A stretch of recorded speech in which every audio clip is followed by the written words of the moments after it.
following is a presentation of Main Street Media, your source for news, sports, and information on Main Street in Middle Tennessee.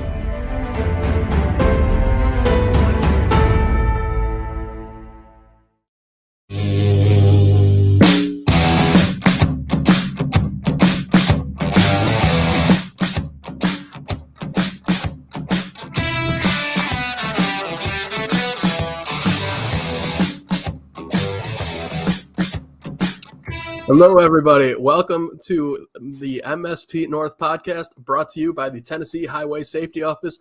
Fans, don't let fans drive drunk. My name is Brady MacAtamney. That's Blaine Kellar. Blaine, how you doing on this lovely Thursday?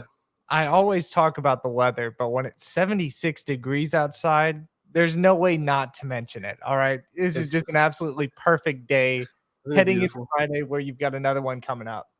Yeah, especially after it's been like 100 degrees the last couple of days. Like what was up with that? It was not fun, but enough about the weather. Let's talk more about our first guest. We're very excited to bring you guys Bruno Reagan, former Clarksville High, Vanderbilt, XFL, USFL player, judo and Brazilian Jiu-Jitsu master, and host of the afternoon stretch on WNSR. Bruno, how you doing today? What's up, guys? How y'all doing? Did I miss anything in your introduction there? Anything else you want me to add in there? You play alternate football long enough, you'll be a part of every FL in the world. So I appreciate. That's a good point. Yeah, I think we can get at least two more in there for before you retire. Dude, so another thing that you have been kind of a professional at lately is betting. You have been on an insane hot streak lately. We'll talk about your big payout in a second here, but tell us a little bit about some of these major locks that you've hit lately. Yeah, so right after the XFL, stopped, I think that's when sports betting was starting to, catch its wings in Tennessee. And me and a few buddies from the XFL, since we were out of a job, we were just like, oh, let's do this for fun. When sports started to come back, like I think it started off with Tony Ferguson and Justin Gaethje. They kind of brought sports back, and I was like, okay, I'll start dabbling a little bit in this. And the thing about it is, usually you're usually back and forth, ebb and flow, but every now and then you'll have a week where you go 0-10, and then you'll have a week where you go 10-0. And the thing is, it's just as impressive to do either of them. I just so happen to have a weekend I won every single thing I think I put down, plus my future bet on Vanderbilt. Because my whole thing, everything I do is kind of for my own radio show too. Mm-hmm. So the whole thing was, and I'm going to put my money where my mouth is. And I put $1,000, which is a pretty good chunk of change for me, down on them winning over 2.5 games. And then lo and behold, they win it, week 4. And on top of that, I just win the most random, Joe Flacco coming back and beating the Browns. That had to happen.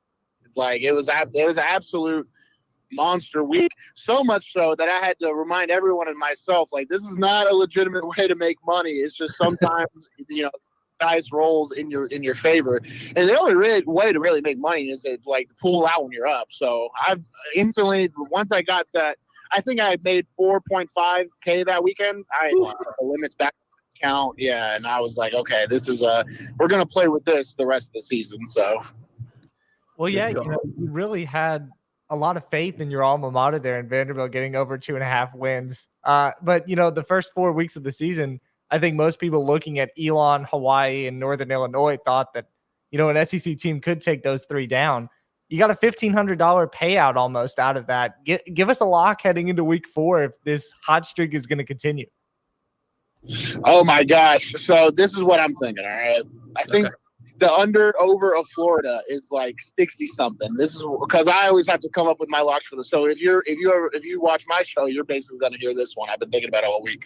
Florida, Tennessee is not something I would take either or, because Florida has absolutely dominated this contest. I think last time Tennessee won. So Tennessee is hot this year. I mean, those guys are on fire. Hendon Hooker's the real deal. Florida, Anthony Richardson has yet to throw a touchdown pass. He's been struggling, but they have a decent rushing attack. But Florida always Tennessee's their little brother, really. The last time Tennessee won was 16, and before that it was 04. So you can never just write the Vols down as a surefire win, much less, the Vols are 10 points favorite. But I don't think they've ever hit the over in the past 10 years of what the over is right now. I believe it's 67 or something. It might be 62 or 67. So I'm going to go take that under the second I go to my show and start, calculating, because I go with my co-host too. I always write with what they put down. So we'll parlay that, but that's going to be my pick, is the Tennessee-Florida under, because it's going to be a scrap fight. It's going to be it's going to be a barn burner. There's going to be turnovers, picks, penalties. I mean, you name it, because I've watched this rivalry. It's like, I'm a Vanderbilt guy, and I hate Tennessee. Tennessee's my biggest rival. And what's the biggest rival? I'm their biggest fan, basically, because I'm watching all their games hoping they lose. I've seen enough Tennessee-Florida to know how this story is going to go down.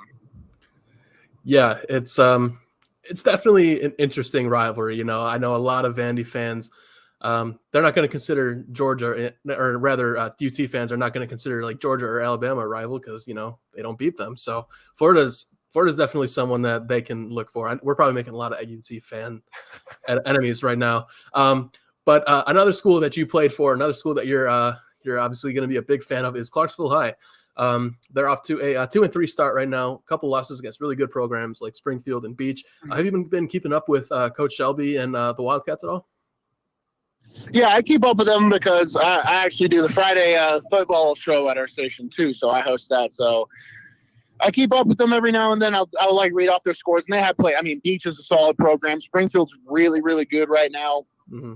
But there is a chance for Clarksville High to sneak into a playoff. And, I've talked to Coach Shelby every now and then. He's a great dude, and I'm glad he's the guy who's leading the program from alma mater. As the week I'm really looking forward to is, I think they play Hendersonville next week, and my co-host, Zach Williams, he's a Hendersonville alum, and he's the play-by-play on WHIN for Hendersonville. So I'm really looking forward to that matchup, because I think Hendersonville and Clarksville match up really well. I think Clarksville lost to Beach 7-35 in Hendersonville, or 8-35, and Hendersonville lost 7-35. So we have a point differential in our same opponent measure. So that means we're better until proven otherwise. Yeah, you know what? It is hard to argue. I think that's the first time I've heard Hendersonville being near the same level as Clarksville. So definitely something to hang your hat on there. Oh no, Hendersonville's usually a very solid program, and I'm pretty scared, making these accusations, because I just know Clarksville has, historically not been the strongest mid-state program, whereas Hendersonville has always been extremely strong. But hey, I'm saying there's a chance. There's a chance for my boys, and I'll try and place a friendly wager with Zach next week when it comes out. Yeah. Maybe see if if you can get an extra year of eligibility or something, maybe through the transfer portal or something. If you can get bend some rules a little bit in the high school transfer portal, although there's some beasts out there. 6'4", 350-pound guy out there in a high school football field. I'm sure that everybody would love that. You might stand out a little bit, but hey, it's like you've seen the bench warmers, right? The guy that they get to play in the Little League, he's got the piece of paper with "I am 12" written on it in the crayon with a $20 bill or something in there. Yeah, that guy's also Hispanic, so putting on for the culture. Good for I could really follow his shoes. That's right, exactly. Yeah, so there you go. I think you should be able to get in, no problem there, following that framework. But Bruno, man, thank you so much for joining us today. I want to give you a sec here to plug your own show so people can go ahead and give that a listen later on today, and as you guys continue doing that. Yeah, I appreciate it. So I do the afternoon show on WNSR in Nashville. We're on the dial 560 AM, 95.9 FM. I've been trying to get into the Clarksville Airways for some time, maybe someday. But if you can listen to us 4 to 6 p.m. on the WNSR app or website, WNSR.com. I co-host the Afternoon Stretch with Zach Williams. We talk about really everything. It's kind of just a lighthearted, satirical, comedic spin on, most sports takes. That's kind of our vibe, and I really like it. But I think the biggest show is on my Twitter, at Bruno Reagan. That's where I really get to show my wings and just absolutely go crazy with whatever I want. I've been keeping it pretty tame because I'm technically still employed by the USFL and by Fox, but when that thing ends up, I'll try being a little more creative with my content. So I appreciate it, guys.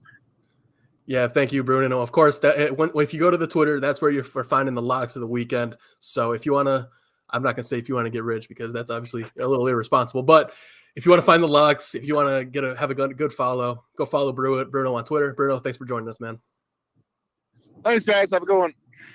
You too. We're going to take a quick break. When we come back, we're going to be talking to Tom Adkins, longtime head coach of Byrns Football. Stick around.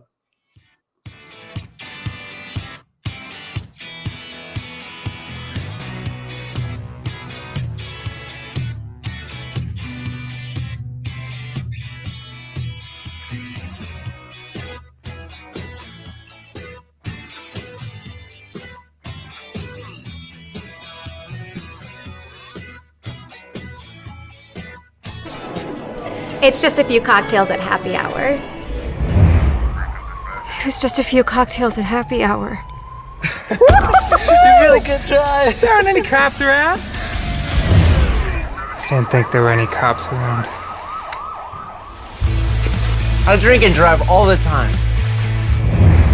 Sir, you've been in a serious crash. I need you to hang on, okay? Cover your name, sir. You are right now? Now.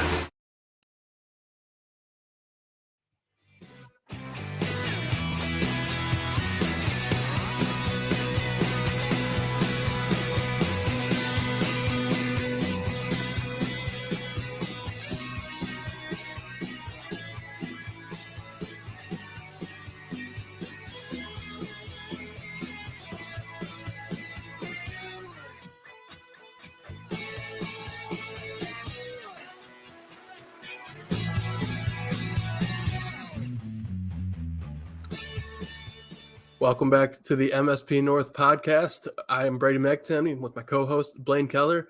We welcome in now Tom Adkins, head coach of the Byrns football team. The Red Devils so far off to a solid start, but we're going to talk about everything that they got going on. Tom, how you doing so far? Good morning. How are you? I guess it's a good afternoon. I guess it's a few minutes after 12. Afternoon, morning, whatever it may be, Coach. The Red Devils 2-3 at this point of the season, entering this week's rivalry game against East Robertson. Coach Atkins, I wanted to start off here talking a little bit about your quarterback. We've talked about him a lot this season, Taylor Head, nearing 1,000 all-purpose yards after spending 2 years away from the sport. 10 touchdowns, 7 interceptions so far. You know, in this second half of the season, starting with Friday's rivalry game against East Robertson, what do you think you need to see out of him and the rest of this team in order to get to where you guys want to be? Just stay consistent on offense. You know, Taylor's done a good job for us. So, you know, he's a lot better now than he was back week 1 or week 2. You know, he continues to get better. I think that's what I told you earlier.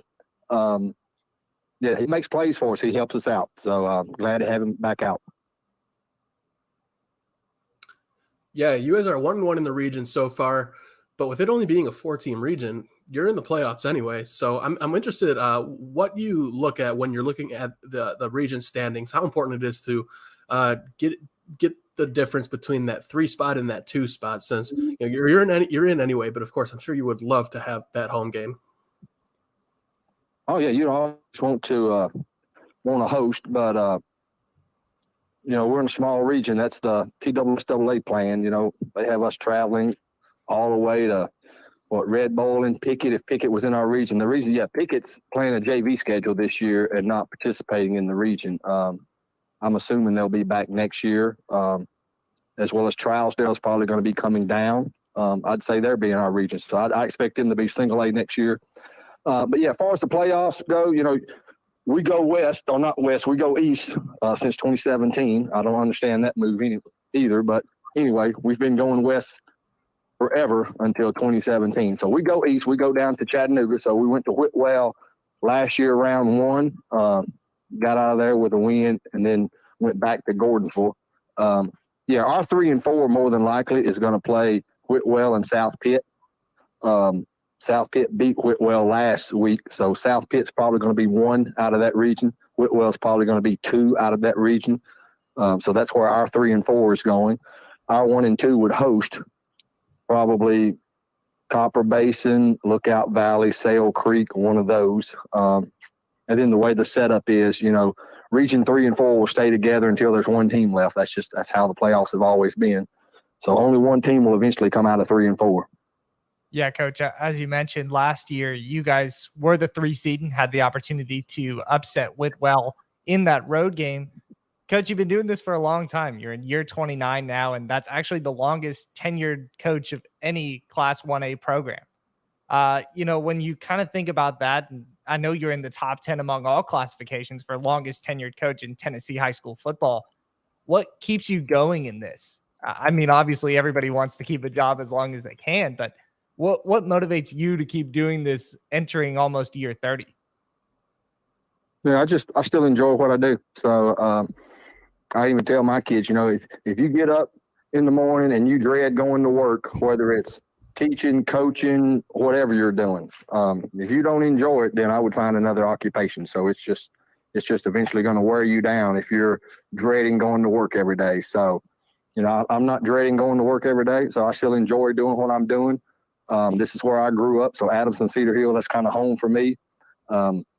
Never really thought about going anywhere else. My boys played here. Some of these coaches you see, they're here for a year or two. They go here to another place for a year or two. And, I wasn't going to do that and wasn't going to do that to my kids. I don't want to uproot them and, go to Nashville or go to Chattanooga or go wherever across the state of Tennessee or another state for that matter.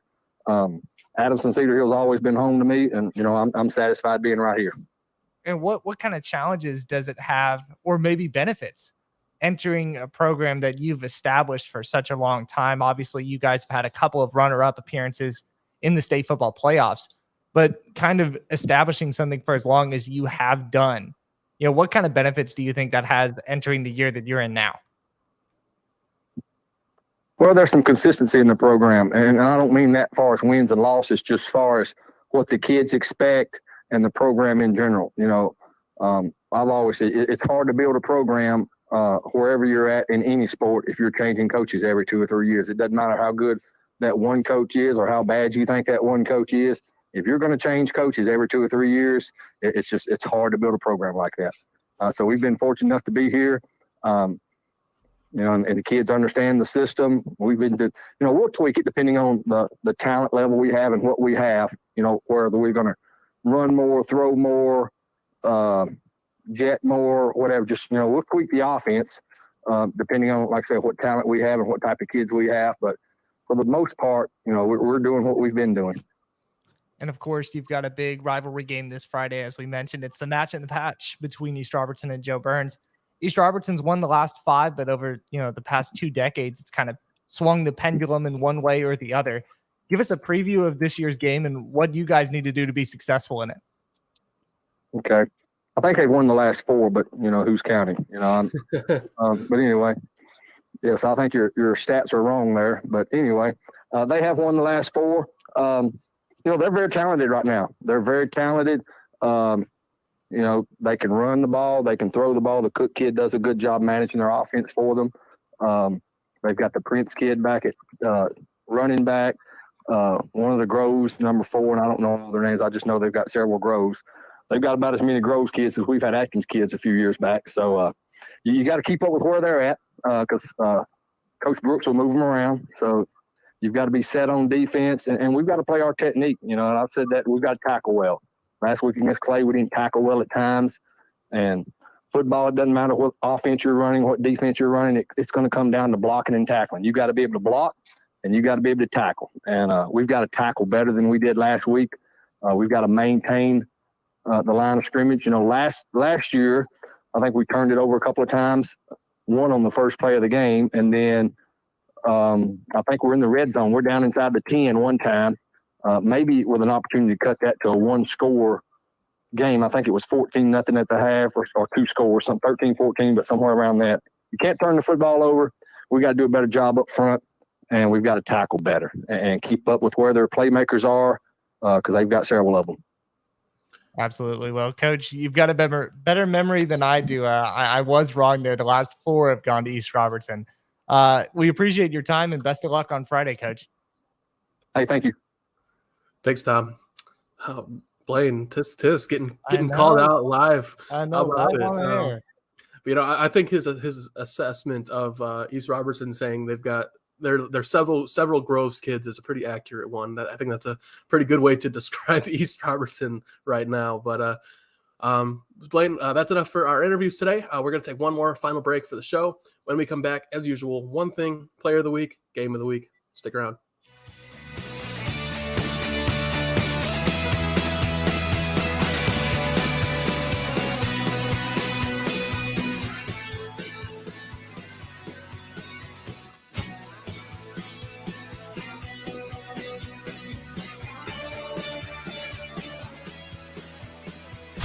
It was just a few drinks. I'm good. I thought it was good. After every game, we always have a few. It's no big deal. It was no big deal. Hey, I can hold my liquor. I thought I could hold my liquor.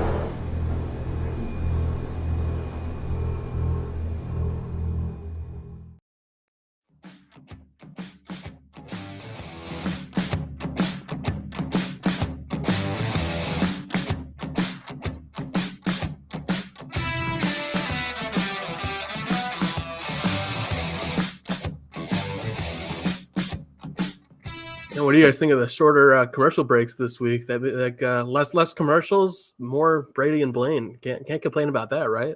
Right. All because I think everybody wanted more Brady and Blaine. I think that was what they wanted more than anything else.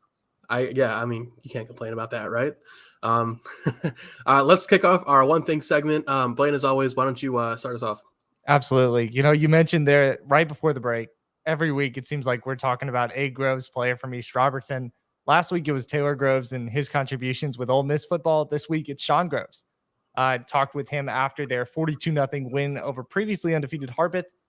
And your weekly Groves update continues this week with Sean reclassifying to the class of 2024. He was a senior this year, held offers from Tennessee Tech and Eastern Kentucky, but after decisions with National Playmakers Academy, where he trains, and his father, TA, they decided that he would reclassify and spend next fall training a little bit more in hopes of maybe getting an FBS scholarship or even going Power 5. Yeah, I mean, if you got that Groves blood, you definitely have a chance, right?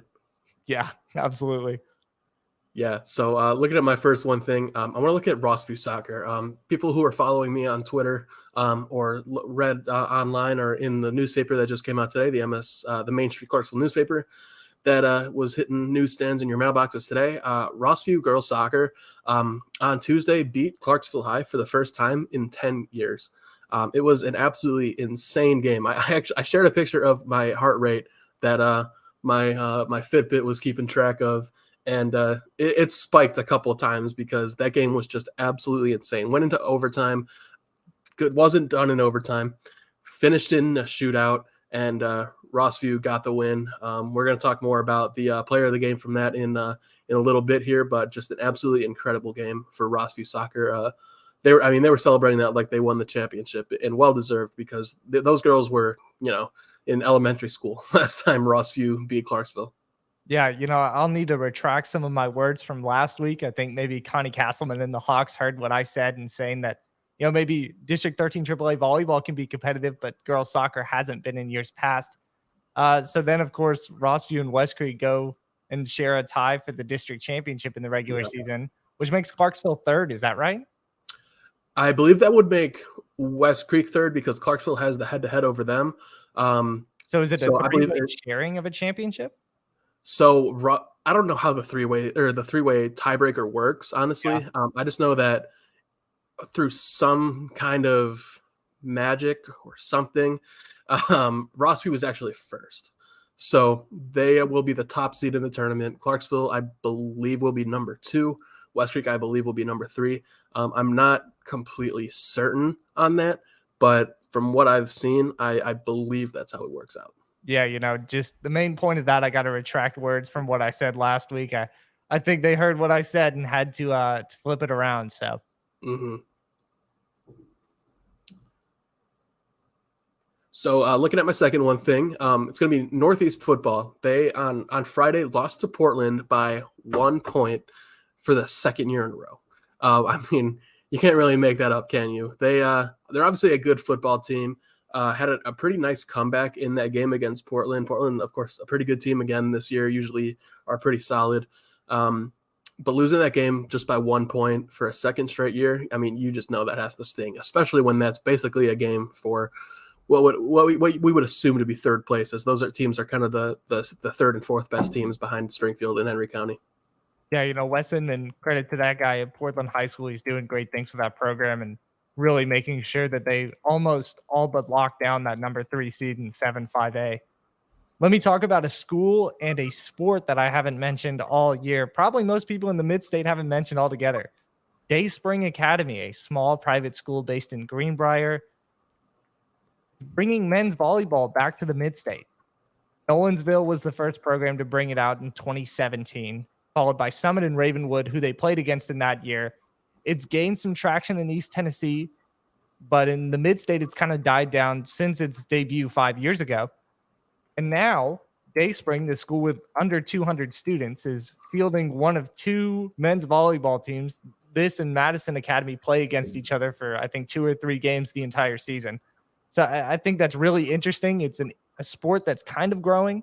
You see a lot of growth in the East Coast, or the West Coast, I should say. It's interesting to see it kind of make its way to Middle Tennessee and the Mid-State. Yeah, if they had that when I was in high school, I might have checked it out. What position would you play, Brady? I think I'd be a nasty libero. I'm not afraid to dive, get dirty. Well, right. I guess get woodburn or something, since you're not really getting dirty in volleyball, unless they don't dust the floor. Anyway, that's a tangent. Sticking on the volleyball court, West Creek Volleyball finished 4-4 in district. They've got 2 wins over Rossview, but 2 losses against Clarksville, and then I believe splitting with Northeast and Springfield, which really puts them like squarely in the middle of that district. They have the talent to be a pretty good team, and they've shown that. But how well can they do in the district, and can they get to region is really what I'm looking for. Absolutely. Let's go to our game of the week section. In Robertson County, as we mentioned with Coach Atkins, it's the match in the patch. I may have gotten ahead of myself in saying that East Robertson has won the last 5, but look at common opponents, and the Indians have a pretty clear advantage here. The previous 16 before the last 4 went in favor of Joe Byrns. My pick is East Robertson. Brady, what are we thinking? Man, it's hard to pick against the Groves boys, right? Tom Adkins doesn't want to make it 5, because then that would mean you're right. But it's hard to pick against the Indians right now. Absolutely. What do you got this week? Where to be in Montgomery? Yeah, so I'm going to be at Northeast High School. They're playing Clarksville. These are pretty clearly the 2 best teams in the area this year. While Clarksville and Rossview will get a lot of the attention as the biggest rivalry, these 2 teams don't like each other at all. So I think that's gonna provide some fun dynamic. Of course, Northeast, Isaac Shelby's old school, where he went to the state championship with Jalen Reeves-Maben. That's going to be a fun game. Yeah, player of the week in MoCo. What do we got? Yeah, so I mentioned player in that Rossview soccer game. It's going to be Maya Martin. She's a sophomore, 15 years old, had 20 saves against CHS. She played the second half and overtime and the shootout with injuries to her knee and back. After going for a diving save in the first half, I believe she hit her knee against the goalpost, which, obviously is going to sting. And then that kind of triggered her lower back as well. So just absolute insane toughness. By the way, 3 saves in the shootout. So she stopped them on 3 of their 4 shots. I mean, just pretty incredible stuff by the sophomore. Absolutely. It was an incredible game. Brady covered it like a glove, as I said, if you saw it on my Twitter. But the Robertson County player of the week, Zach Prince, East Robertson, not a Groves boy. Not a Groves. Averaged 18.7 yards per carry in a 42-0 win over Harpeth. Shut him out. 4 touchdowns on 13 carries. I mean, almost a third of his carries Friday night were touchdowns. He was absolutely incredible. When this kid's on, he's on. He holds an offer from Tennessee Tech himself. And, if you get this guy into space, he's deadly. Absolutely. And with that, that's going to do it for this week's MSP North podcast. Thank you guys so much for joining us. Sponsored, of course, by the Tennessee Highway Safety Office. Fans don't let fans drive drunk. We will talk to you guys again next week, and enjoy your weekend.